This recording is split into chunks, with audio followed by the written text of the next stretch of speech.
Bonjour à tous, bienvenue à cette deuxième partie d'émission consacrée à la prévoyance patrimoniale et au baromètre CGPI et prévoyance.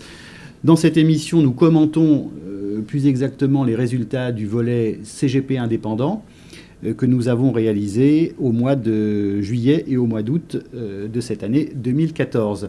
Nous avons commenté dans la première partie d'émission les grands résultats. Nous allons avec Jean-Luc Gambet et Patrick Lemaire. Bonjour messieurs. Bonjour Charles. Nous allons passer à la deuxième partie du commentaire, à une approche croisée. Et là, je vais me tourner vers Jean-Luc Gambet, puisque vous avez été sollicité, bien sûr, par nos soins, et vous avez réalisé la première partie de ce baromètre auprès de 450 clients de CGPI. Vous avez d'ailleurs présenté au tout début de l'été avec Patrick Audely d'Alptis ces résultats. Et donc, vous allez nous faire maintenant une approche croisée sur quelques questions posées aux clients de CGPI, à ces fameux 450 clients de CGPI, et aux CGPI eux-mêmes, que nous avons, nous, interrogés au niveau de la GFI Actif au mois de juillet et au mois d'août. Alors, on a choisi quelques questions clés, un croisement clé. La première, c'est pour les CGPI, quel est votre degré de connaissance du marché de la prévoyance ?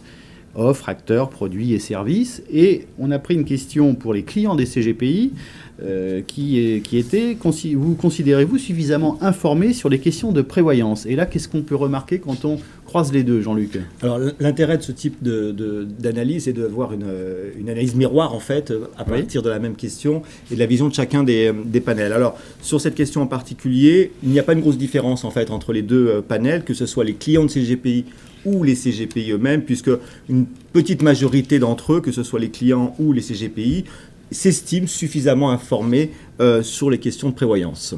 Très bien. Une autre question miroir, une première posée au CGPI, que nous avons analysé tout à l'heure dans la première émission, mais considérez-vous la prévoyance comme un axe de développement pour votre cabinet ?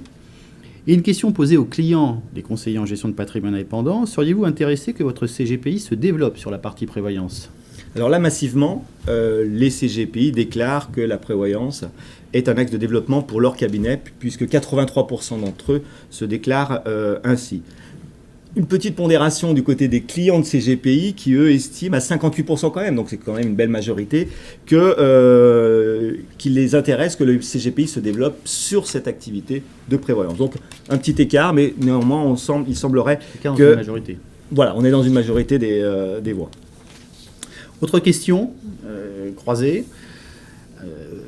Donc, première question aux conseillers en gestion de patrimoine indépendant. À quelle fréquence êtes-vous sollicité par vos clients sur les questions relatives à leur prévoyance et protection patrimoniale ? Avec une autre question aux clients des CGPI. Avez-vous déjà sollicité votre CGPI sur les questions relatives à la prévoyance et votre protection patrimoniale ? Alors, qu'est-ce qu'il nous donne comme réponse ? Alors là, on a un grand écart. J'ai l'impression.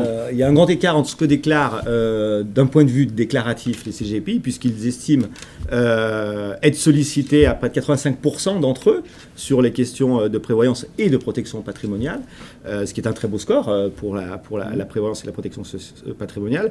Par contre, les clients, eux, déclarent qu'à 43%, avoir déjà sollicité leur propre CGPI sur ces mêmes questions relatives à la prévoyance et à la protection patrimoniale. Alors une question que je me pose comme ça, est-ce que derrière le mot prévoyance, on met les mêmes mots ? Est-ce que pour le client, ça signifie peut-être quelque chose d'autre que pour le conseiller en gestion de patrimoine indépendant ? Est-ce qu'on a un début de réponse par rapport à ça ? Est-ce que le client finalement demanderait de la prévoyance sans le savoir ? C'est un peu ça qui ressort de cette question croisée. Alors dans la méthode d'étude, on explique clairement à ceux qui le demandent le terme prévoyance et protection patrimoniale. Donc il ne semblerait pas, a priori, qu'il y ait d'ambiguïté sur l'interprétation du terme. D'accord.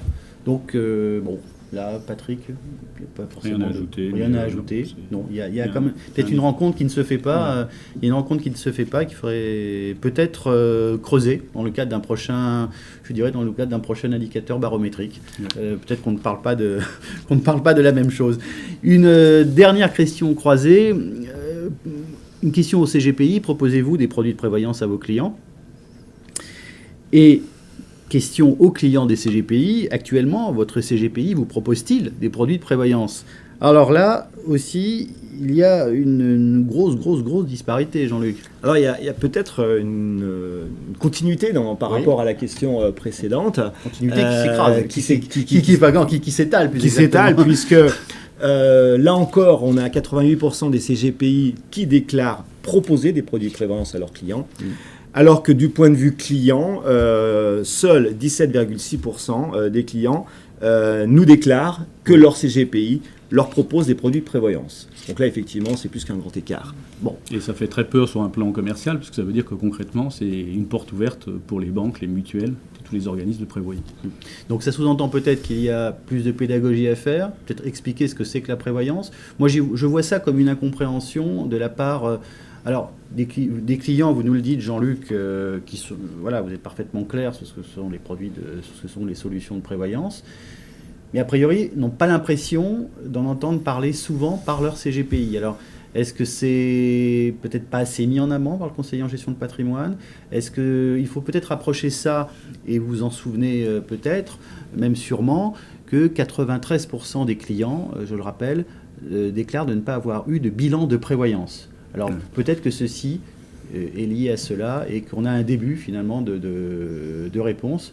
Puisque tant qu'on n'a pas fait le bilan de prévoyance, finalement, on ne sait pas quels sont les besoins et les niveaux de couverture. Je ne sais pas si on peut rajouter quelque chose par rapport à ça. Alors, il y a peut-être effectivement un biais de la façon dont le CGPI présente la forme des produits de prévoyance. Est-ce que c'est juste d'envoyer un courrier? Est-ce que c'est juste d'envoyer un leaflet de promotion? Ou est-ce que c'est juste de faire un rendez-vous? Donc peut-être effectivement font-ils des actions de proposition, mais qui ne sont pas perçues comme telles, me semble-t-il encore, par les clients de CGPI.